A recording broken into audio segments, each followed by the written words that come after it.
Cuando el Dios hizo la tierra y el cielo, aún no había ningún arbusto del campo sobre la tierra, ni había brotado ninguna hierba, porque Dios no había hecho llover sobre la tierra. Tampoco había ningún hombre para cultivar el suelo, pero un manantial surgía de la tierra y regaba toda la superficie del suelo. Entonces Dios modeló al hombre con arcilla del suelo y sopló en su nariz un aliento de vida. Así el hombre se convirtió en un ser viviente. Dios plantó un jardín en Edén, al oriente, y puso allí al hombre que había formado. Y Dios hizo brotar del suelo toda clase de árboles que eran atrayentes para la vista y apetitosos para comer. Hizo brotar el árbol de la vida, y en medio del jardín, el árbol del conocimiento del bien y del mal. Dios tomó al hombre y lo puso en el jardín de Edén, para que lo cultivara y lo cuidara, y le dio esta orden: puedes comer de todos los árboles que hay en el jardín, exceptuando únicamente el árbol del conocimiento del bien y del mal.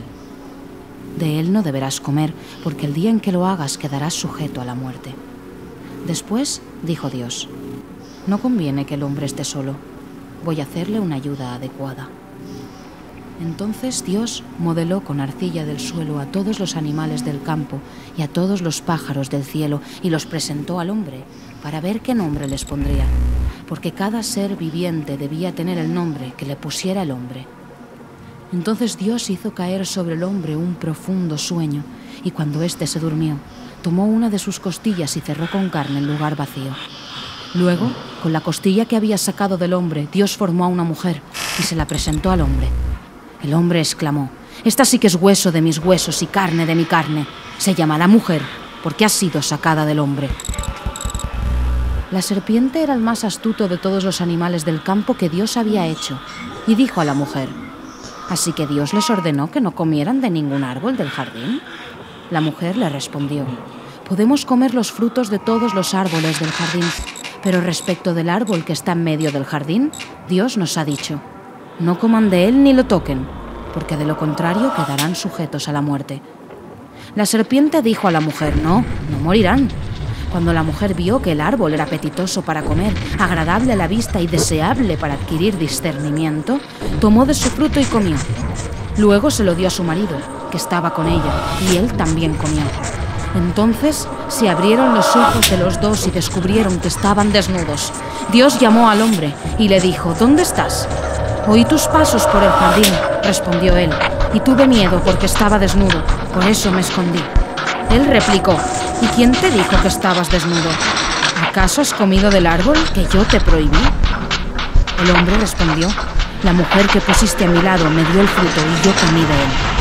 Dios dijo a la mujer: ¿cómo hiciste semejante cosa? La mujer respondió: la serpiente me sedujo y yo comí. Y Dios dijo a la mujer: multiplicaré el sufrimiento de tus embarazos, darás a luz a tus hijos con dolor, sentirás atracción por tu marido, y él te dominará.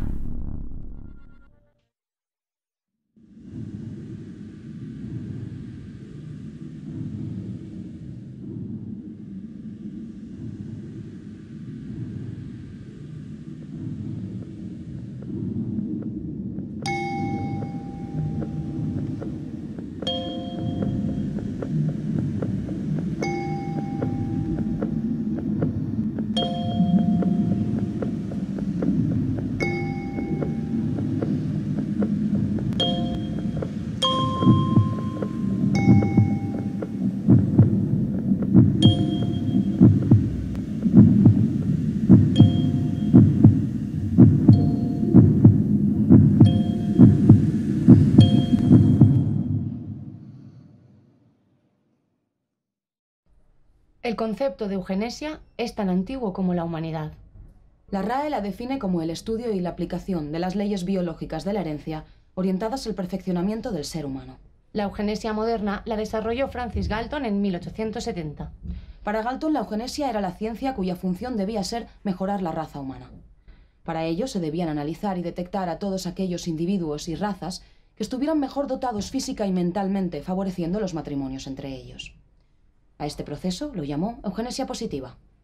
Al proceso contrario lo llamó eugenesia negativa, que se trata de la detección de aquellos que por sus diferencias o taras fueran más susceptibles de contribuir a un deterioro de la raza. Debían separarse y evitar el matrimonio, y así su reproducción.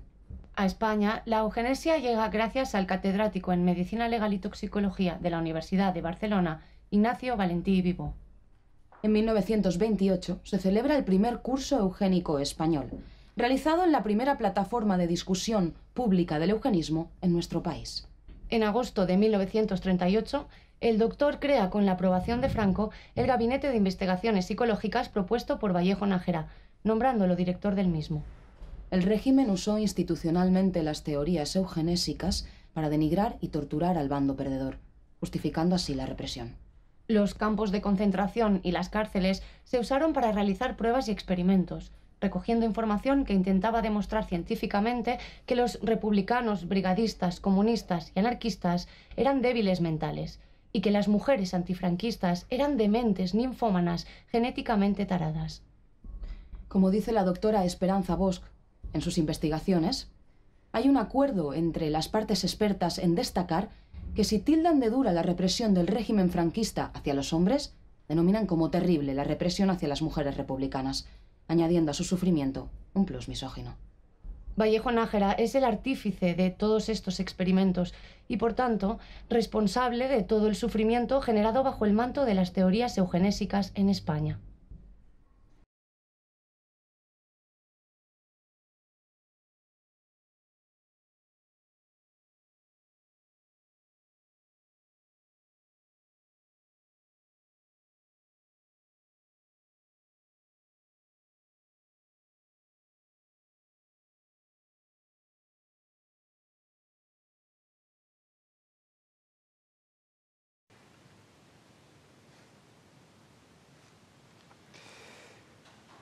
Por favor, díganos su nombre completo, fecha y lugar de nacimiento. Me llamo María Covadonga Gutiérrez Tomoso. Nací en Madrid el 14 de septiembre de 1914 y tengo 25 años. Conteste solo cuando se le pregunte.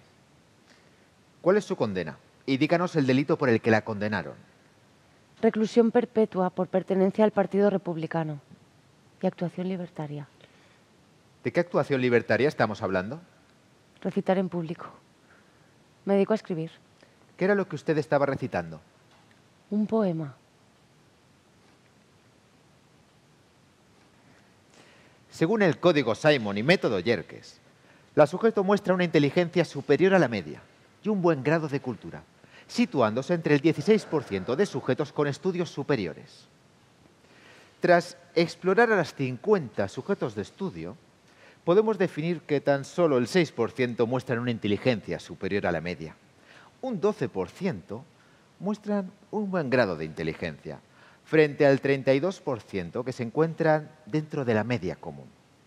No nos ha sorprendido que el 46% del grupo muestren una inteligencia inferior a la media. Un 4% de los objetos de estudio han mostrado su condición de débiles mentales.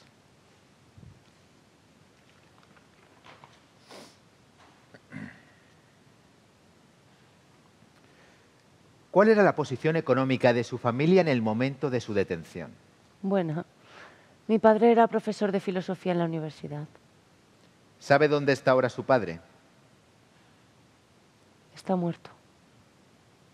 ¿Cuál era su posición económica en el momento de su detención? Buena. ¿Dónde trabajaba usted? Trabajaba de redactora en un diario. Tras explorar el grado de cultura del grupo, consideramos especialmente interesante que el 46% de las exploradas son analfabetas.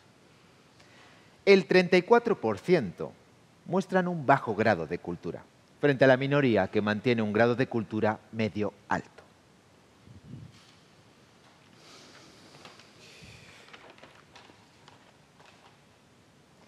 ¿Tiene algún libro publicado? Sí, 2. ¿Qué tipo de libros? Ensayos.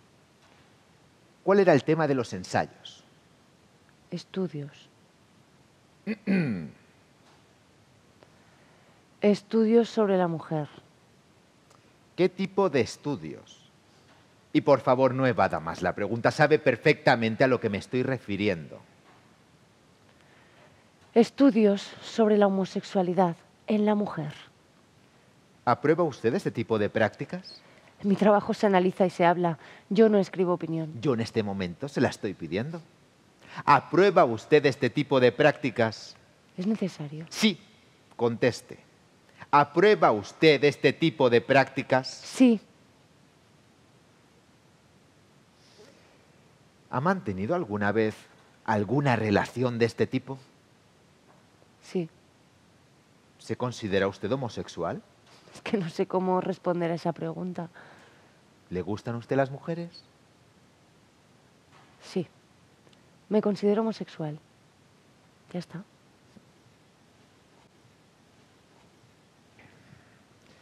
La objeto de estudio presenta una personalidad social calificada como revolucionadora nata, perteneciendo al 26% de mujeres dentro de este grupo.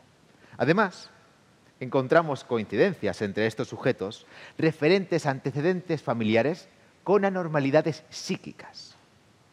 Tras explorar a los 50 sujetos de estudio, hemos podido crear 3 grupos, dividiéndolas según el origen de su actividad delictiva.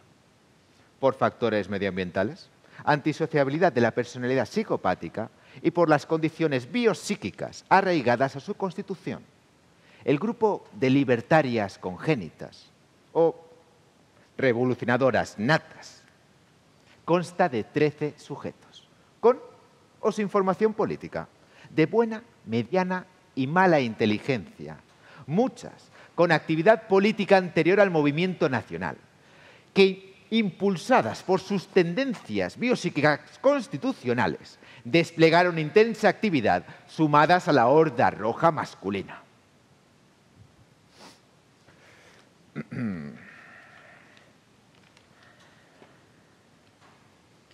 ¿Existen antecedentes en su familia de enfermedad mental?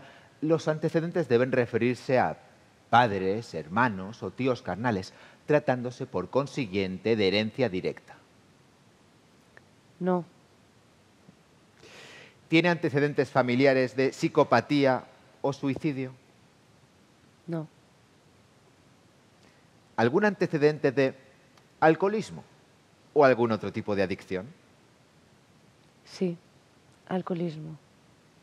¿Podría decirnos quién o quiénes de su familia sufren o han sufrido de alcoholismo? Mi padre y mi tío.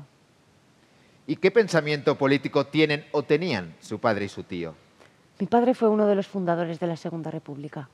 ¿Su padre era madrileño? No. Mi padre era malagueño, nacido en Málaga capital. ¿Y qué hacía usted en Málaga en el momento de su detención? Proteger a mis abuelos.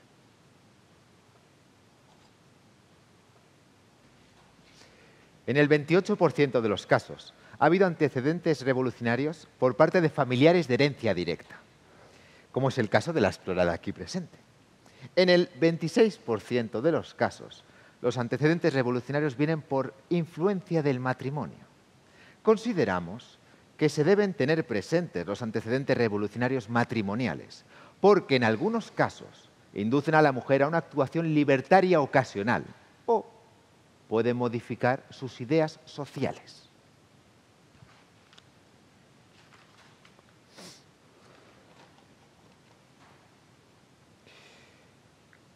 ¿Cuáles son sus aficiones más relevantes? No sé. Conteste lo mismo que ya contestó con anterioridad. No se lo diré más veces. Teatro y cine. En un conglomerado humano tan inculto como las clases populares donde prende el marxismo y con la clase de formación cultural recibida, necesariamente las aficiones artísticas han de ser nulas o groseras. El resultado de las investigaciones demuestra lo contrario, lo que dice mucho a favor de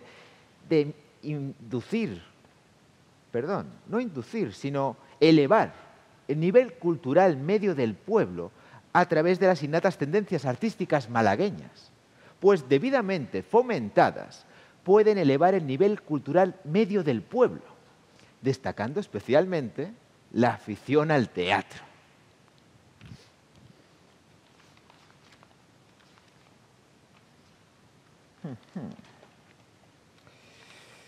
¿Qué opina usted del marxismo? No sé. ¿Sigue apoyando los valores proclamados por la Segunda República? No sé. ¿Qué opina usted de la España nacional? No sé. Conteste lo mismo que ya contestó con anterioridad. Es que no recuerdo las respuestas. A la pregunta ¿qué opina usted de la Nueva España? Usted respondió que no la conoce. No la conozco. Antonio Vallejo Nájera estudia medicina en la Universidad de Valladolid e ingresa en el Cuerpo de Sanidad Militar en 1910. Toma parte en las campañas del ejército español en África entre 1912 y 1915. Durante la Primera Guerra Mundial, es destinado a la Embajada Española de Berlín, donde trabaja como inspector en los campos de concentración de prisioneros de guerra, recibiendo numerosas condecoraciones de Francia y Bélgica. A su regreso a España, pasa un breve periodo en Barcelona hasta su traslado a la Clínica Militar de Cienpozuelos, en Madrid. Cuando estalla la Guerra Civil, el doctor es profesor de psiquiatría en la Academia de Sanidad Militar. Vallejo Nájera está fuertemente influido por la visión biotipológica de la personalidad de Kresmer, asumida por otros muchos como Sacristán o Marañón. Vallejo Nájera desarrolla su propio concepto de eugenesia, tratando de conciliar las doctrinas alemanas de higiene racial con las exigencias de la doctrina moral católica, opuestas en su esencia. En 1936 publica Psicopatología de la conducta social.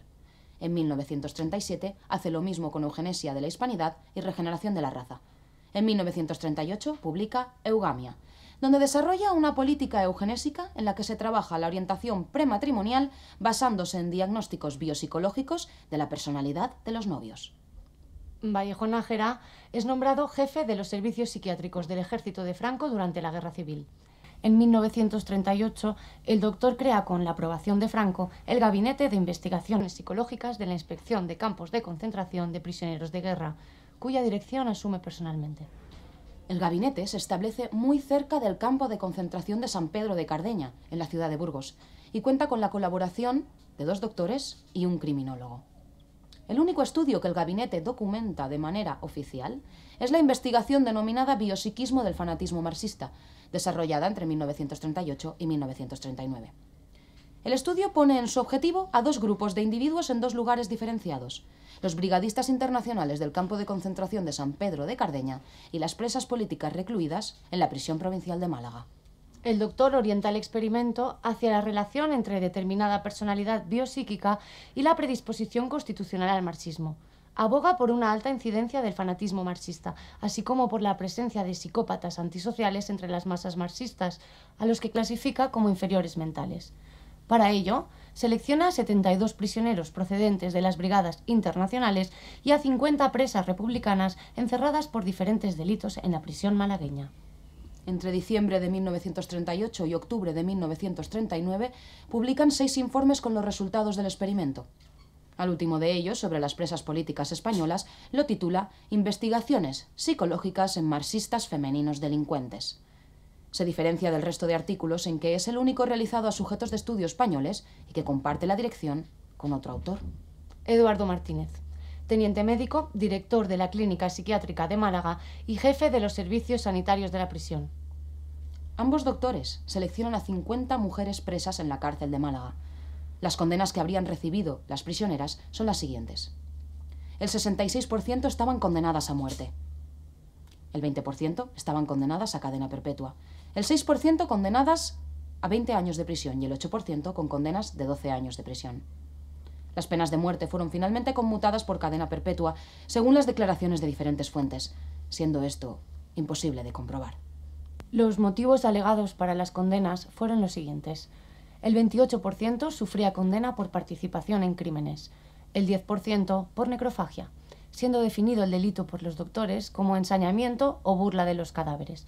El 16% sufría condena por militancia, el 14% por denuncias y el 32% acumulaba condena por actuación libertaria, entendiéndose la misma como actuar incitando a las turbas a pronunciarse contra el fascismo mediante la propaganda oral. Su intención, siguiendo las órdenes de Franco, buscar las raíces biopsíquicas del marxismo. Algo así como encontrar al maligno gen rojo.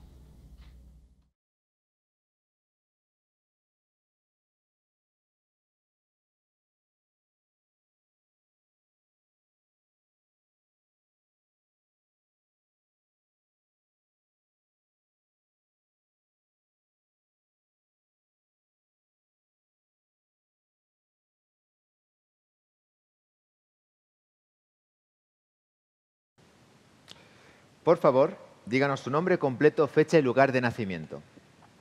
Andrea Barrentos Díez, 25 de febrero de 1909. Villena. ¿Cuál es su condena? 20 años de prisión. ¿Cuáles son sus delitos? Actuación libertaria, militancia y necrofagia. ¿A qué se dedicaba usted? Soy profesora de niños y tengo una nena, ¿sabe? Por favor, responda solo cuando se le pregunte. Cuando termine la sesión podrá dirigirse al gabinete. Pero hasta entonces, responda solo a lo que se le pregunte. De acuerdo.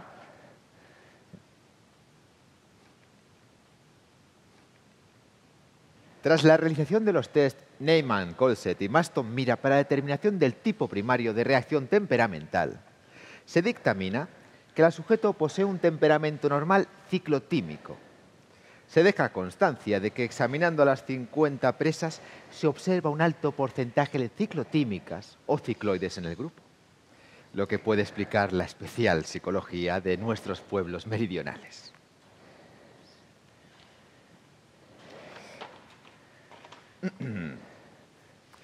¿Es usted católica? Sí, ¿Es usted católica practicante? sí. No, a misa no voy, pero rezo todos los días, sí. ¿Cree usted en Dios? No lo sé, la verdad.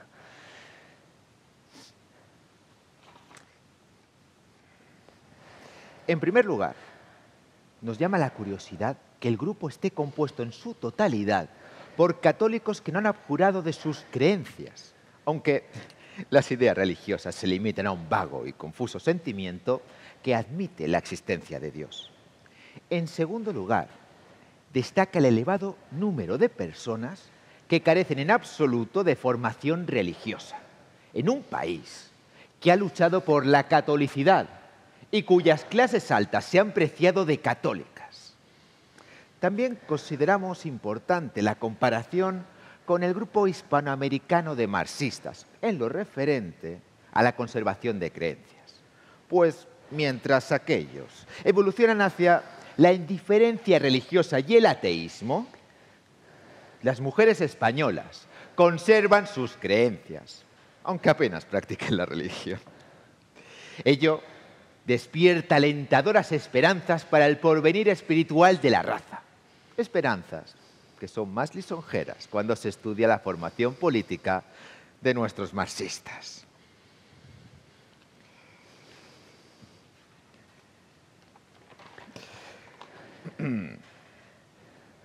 ¿Cuándo entró en prisión? Hace casi 6 meses. Me detuvieron el 25 de julio. ¿Qué estaba haciendo usted en el momento de su detención? Estaba en la universidad, en Valencia. ¿Qué hacía usted allí? Estaba manifestándome con más gente ¿Cuál era la razón por la que se estaban manifestando? contra el golpe de Estado, contra la Segunda República. Le recomiendo que guarde prudencia al hablar. ¿Tiene usted conocimientos en política? Algo sé. Cuando le detuvieron, se le incautó material propagandístico de ideología marxista. ¿De dónde lo sacó? De la universidad. Desde el sindicato nos organizamos para manifestarnos y el consejo de estudiantes se nos unió. De verdad que yo no sabía lo que iba a suceder. Se observa un alto porcentaje de delincuentes marxistas sin formación política alguna, o que no tienen más que la somera recibida por la propaganda oral o la prensa. Como hemos podido mencionar anteriormente, hemos dividido a las presas en 3 grupos según haya dependido su instrucción marxista de sugerencias ambientales, antisociabilidad de la personalidad psicopática o de las condiciones biopsíquicas arraigadas a su constitución. El primero de los grupos al que pertenece la sujeto consta de 19 sujetos. Hallamos personas dotadas de todos los grados de inteligencia, sin que predominen ni mucho menos las débiles mentales, como tampoco falta algún sujeto de buena educación. La incorporación a la tónica roja de este grupo es efecto, en primer término, de una exaltación pasional política, aunada a la ejemplaridad del entorno.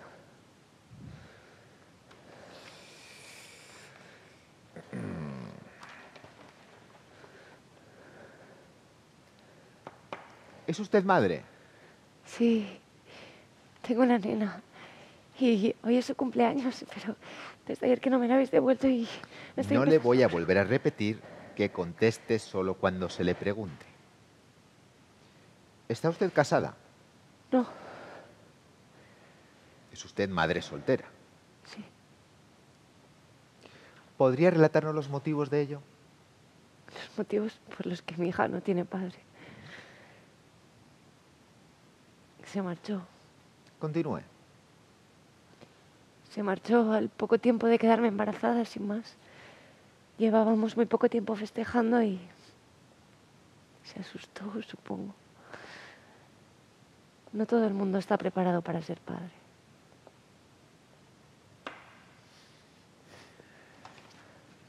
Constatamos que de las 50 presas, 4 son viudas con hijos. 14 son casadas con hijos. Tan solo 4 son casadas sin hijos. 9 son amancebadas con hijos, grupo al que pertenece la explorada aquí presente. Otras 4 son amancebadas sin hijos. De las 50, 10 son vírgenes, las cuales han tenido buen cuidado de destacar ante el explorador su integridad física. De todo el grupo, han sido 7 las prostitutas que han declarado su condición públicamente. Incluimos entre las casadas a las que han contraído matrimonio canónico o civil, muy excepcional el último antes de la Revolución.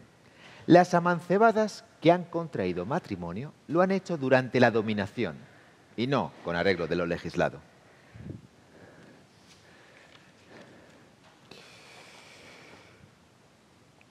Durante el periodo que mantuvieron su relación, ¿le fuiste infiel? No.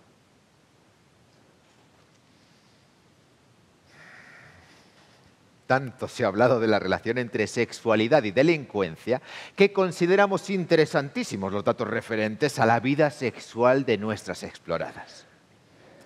En este aspecto se han pronunciado con sinceridad, excepto acaso en lo referente a las infidelidades conyugales, que ninguna ha confesado.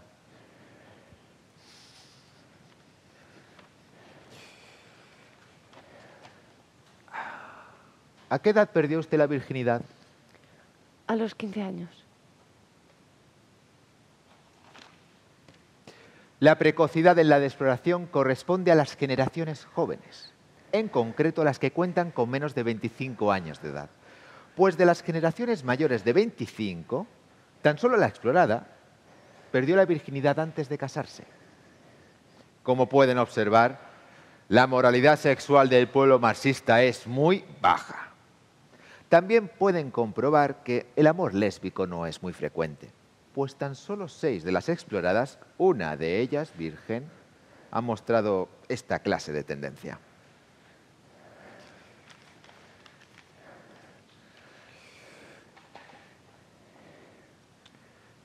Cuando se la detuvo, estaba usted repartiendo propaganda de ideas republicanas. ¿Sigue pensando igual? No lo sé. ¿Cuál es su juicio sobre el socialismo y el comunismo? No sé, ¿sobre cuál de los dos? Conteste lo mismo que ya contestó con anterioridad. Bueno, mi juicio es bueno, ya lo saben. Anticipamos que ni una sola de las marxistas se ha pronunciado a favor del comunismo tras su experiencia roja. aunque fuesen comunistas o comunistoides sus ideas anteriormente.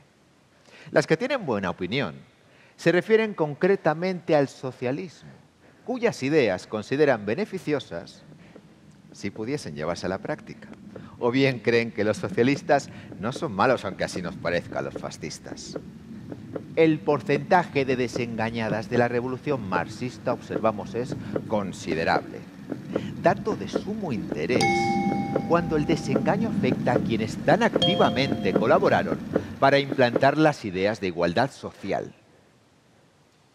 Las tesis de Vallejo Nájera desprenden una personalidad influenciada por los postulados del franquismo y de la España más conservadora.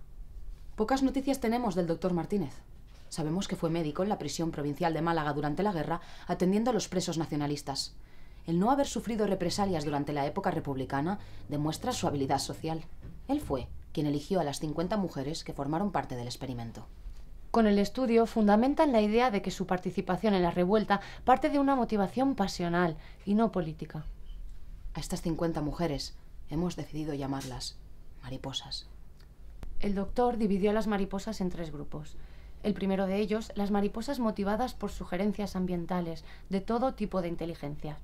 Ambos doctores las definen como exaltadas pasionales incitadas por el ambiente o aprovechadas que buscaban satisfacer sus necesidades materiales, personales y sexuales. El segundo grupo estaba constituido por las mariposas definidas por el doctor como presas motivadas por su psicopatía antisocial. Las definía como mujeres apolíticas, de baja inteligencia, que encontraban en estos años la oportunidad de liberar sus tendencias psicopáticas. Al tercer grupo de mariposas lo denominó presas libertarias congénitas y se refería a ellas como revolucionadoras natas con intensa actividad impulsadas por sus tendencias biopsicológicas constitucionales. Esto trata de ligar un tipo de constitución corporal a unos temperamentos determinados. A las mariposas se las obligó a colaborar en los experimentos con interrogatorios para sacar datos sobre su vida y su condición sexual, edad en la que perdieron la virginidad y si sufrieron adicciones, tanto ellas como sus familiares. Vallejo y Martínez reconocen en sus conclusiones que, en el caso de las mujeres, no se realizó el estudio antropológico del sujeto necesario para establecer relaciones entre la figura corporal y el temperamento, ya que consideraban que en el sexo femenino el estudio carece de finalidad debido a la impureza de los contornos de la propia mujer. Una de las consecuencias más impactantes, y que ahora olvida su origen, es el robo de niños y niñas a las prisioneras. La separación de los hijos de sus madres se llevó a cabo con la abierta y documentada colaboración de las autoridades penitenciarias y las congregaciones religiosas encargadas del mantenimiento de las cárceles de mujeres. El procedimiento lo conocemos. Los nacionales iban conquistando territorio y mandando a prisión a todas aquellas mujeres que estuvieran relacionadas, en la mayoría de casos de forma indirecta, con los ideales republicanos. En muchos de los casos las mujeres eran encerradas con sus hijos. Estas cárceles, como la de Málaga, eran prácticamente campos de concentración con condiciones antihigiénicas y falta de alimentación, provocando una alta mortalidad en los bebés. Se ordenó que las madres fueran separadas de sus hijos a partir de los 3 años. Si la madre no tenía a nadie fuera que pudiera cuidar del niño, este acababa en un orfanato o en instituciones religiosas hasta que se le perdía el rastro. En las últimas décadas hemos visto cómo el escándalo de los niños robados ha salido a la luz. Ahora sabemos dónde empezó todo.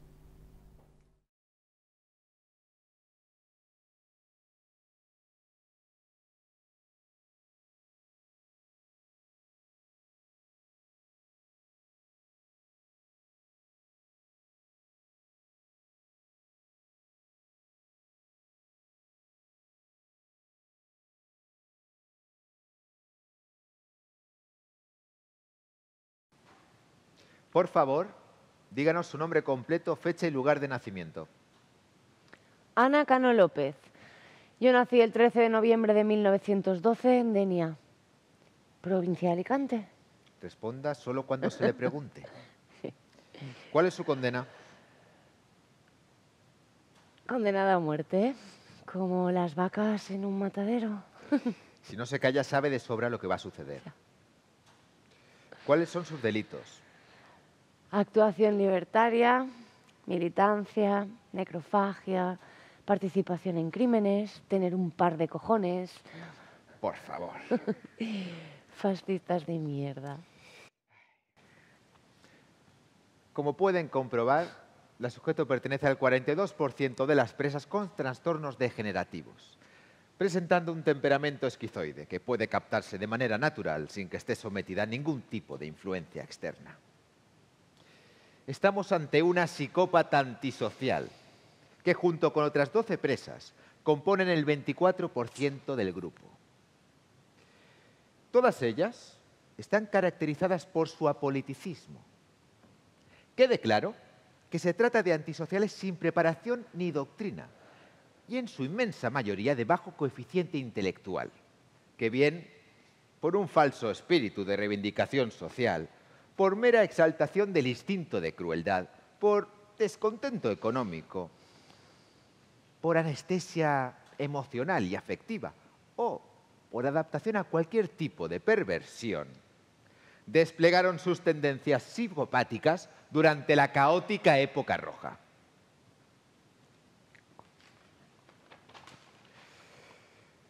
¿Qué estudió? Estudié la vida en la calle. ¿Le vale? ¿Cuál era su profesión? En una fábrica. ¿Cuál era su posición económica en el momento de ser detenida? Buena. Soy buena trabajando y eso se paga bien. ¿Sabe usted leer? Sí, pero lenta. ¿Y sabe usted escribir? No. Usted sí, ¿verdad? Seguro que sí. Claro está que predominando las inteligencias inferiores y el analfabetismo en este grupo de marxistas, no podían esperarse progresos económicos en la vida. Pero tampoco es el hambre de las clases populares el único móvil que las lanza a la revolución. Pues podemos observar que más de la mitad de estas mujeres condenadas a tan graves penas por su participación revolucionaria satisfacían perfectamente sus necesidades.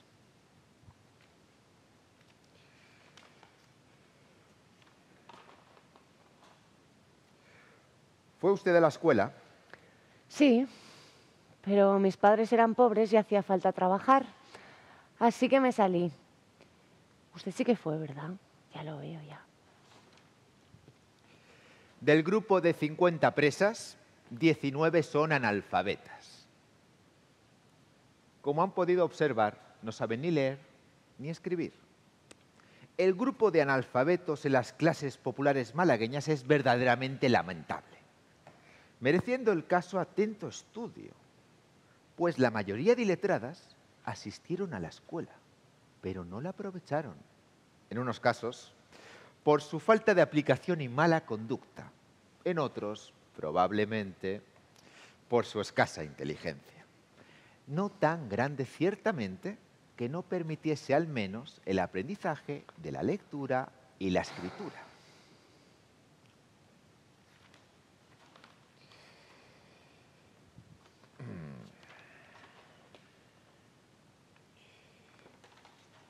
¿Es militarista? O lo que es lo mismo, ¿siente usted simpatía por el ejército? La he entendido. No soy una imbécil. No. ¿No siente simpatía por la militancia socialista o comunista? No. No siento simpatía por ninguna militancia. De todo el grupo he aquí la única que se ha declarado francamente antimilitarista. Del resto, el 36% ha declarado simpatía por el ejército y el 42% se ha declarado indiferente. La simpatía por el ejército es más bien simpatía por los soldados. Otro dato relevante a tener en cuenta de la sujeto es que persiste en su actitud revolucionaria junto con otras 28 presas más. Bueno es comprobar que 17 de ellas han cambiado su actitud y otras 4 no se han pronunciado al respecto.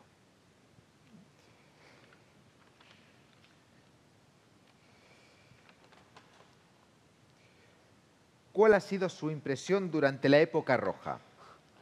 Buena. A mí me empezó a ir mal cuando al generalísimo le dio por dar un golpe de Estado. En el cuestionario, el 62% de las presas respondió que su impresión había sido malísima.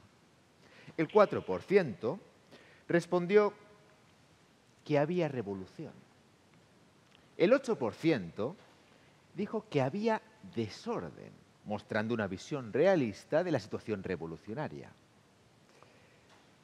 Sorprendiendo, el 4%, no, el 6%, con la respuesta de que eran unos granujas.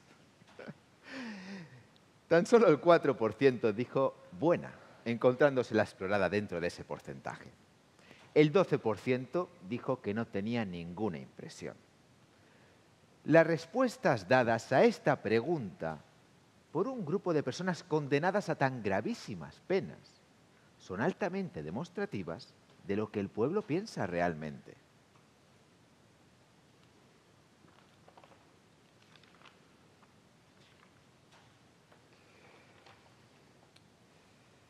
A usted se la detuvo cuando robaba al cadáver del sargento que acababa de asesinar. ¿Por qué le robaba? Pues porque ya no iba a necesitar nada de aquello. Como pueden observar, las mujeres lanzadas a la revolución no lo hacen arrastradas por sus ideas, sino por sus sentimientos, que pueden alcanzar proporciones inmoderadas o incluso patológicas, debido a la irritabilidad propia de la personalidad femenina. La influencia del medio ambiente familiar o social ha quedado francamente definida, como hemos visto anteriormente, en la exaltación pasional política de la mujer. El grupo de condenadas al que pertenece la explorada es un claro ejemplo de la debilidad mental que puede darse en la mujer.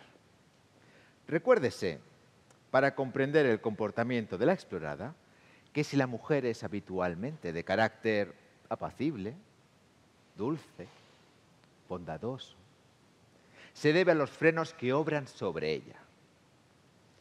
Pero como el psiquismo femenino tiene muchos puntos en común con el infantil y con el animal, cuando desaparecen los frenos que contienen socialmente a la mujer y se liberan las inhibiciones fenatrices de las impulsiones instintivas, entonces se libera en el sexo femenino el instinto de crueldad y rebasa todas las opciones imaginables, precisamente por faltarle la inteligencia y la lógica.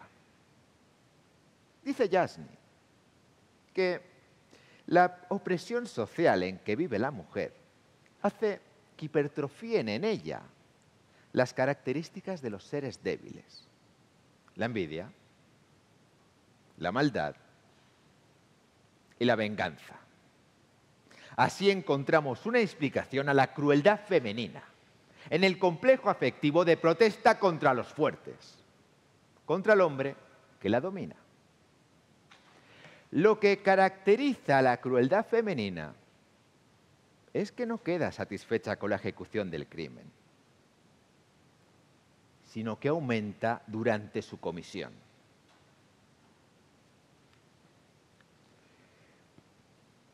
Y por último, ¿se considera usted patriota? ¿Se considera usted patriota? Para mí la patria es el hogar, las personas que lo habitan.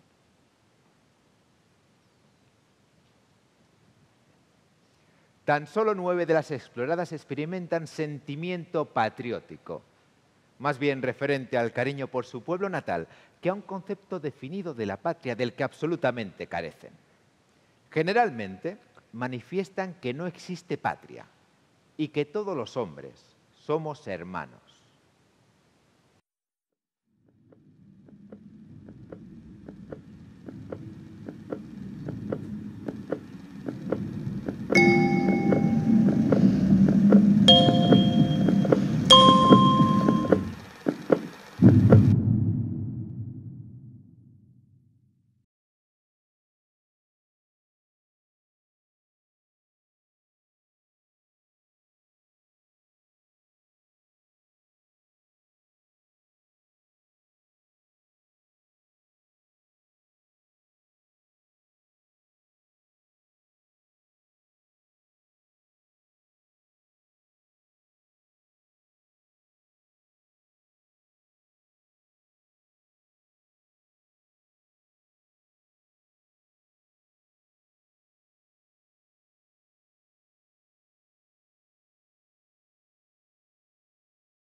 principio Dios creó el cielo y la tierra. La tierra era algo informe y vacío.